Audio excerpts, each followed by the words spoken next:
Charles Chaplin, without modesty, considered Monsieur Verdoux the cleverest and most brilliant film of my career. It is certainly the blackest of his comedies, the story of a serial killer who ends up beheaded on the guillotine. But, as he had always said, comedy is never very far from tragedy and horror.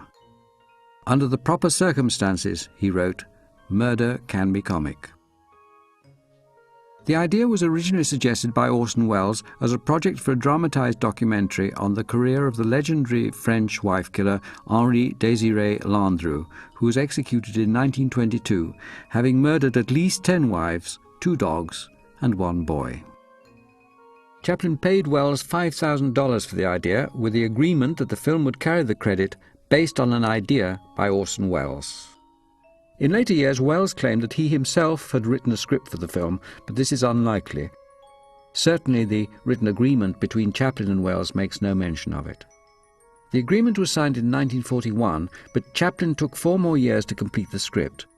In the meantime, the irritating distractions of a much publicized and ugly paternity suit had been compensated by his brilliantly successful marriage to Una O'Neill. Monsieur Henri Verdoux has much in common with his real-life original, Monsieur Henri Landru. Both are furniture dealers by profession, and both maintain a respectable bourgeois family life whilst marrying and murdering rich widows for their money. Like Landru also, Verdoux is finally caught when the family of one of his victims grows curious about her disappearance. Chaplin uses the story to make a satirical comparison between private and public murder.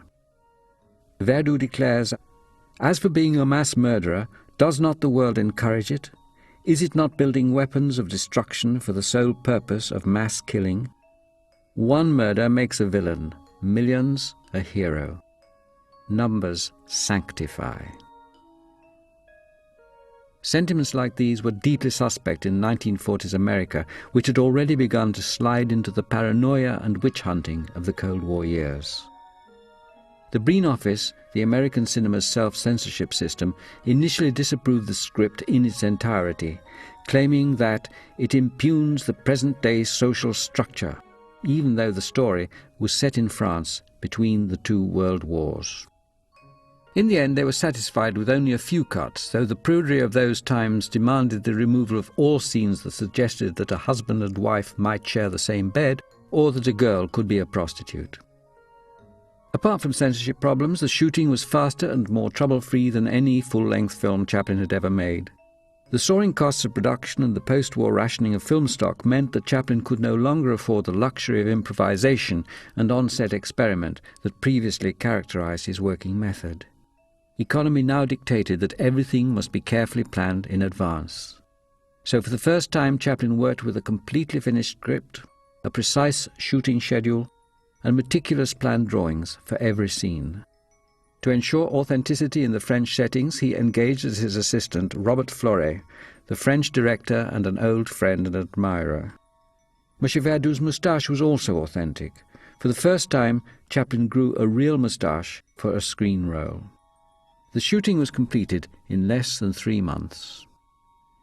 Monsieur Verdoux was released in New York in April 1947, at a time when the political paranoia was climbing to its first peak, with Chaplin, vaguely suspected of radical sympathies, as one of its most prominent victims.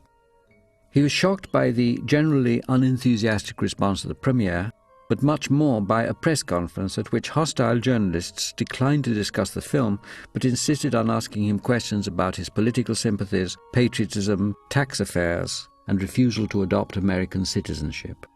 Subsequently, the same right-wing zealots responsible for this harassment organized hostile pickets at cinemas showing the film, even forcing United Artists temporarily to withdraw it from circulation.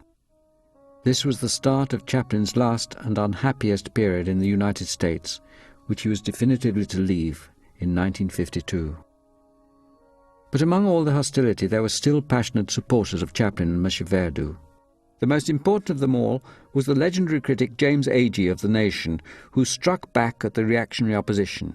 He declared, "I believe that a democracy which cannot contain all its enemies of whatever kind or virulence is finished as a democracy."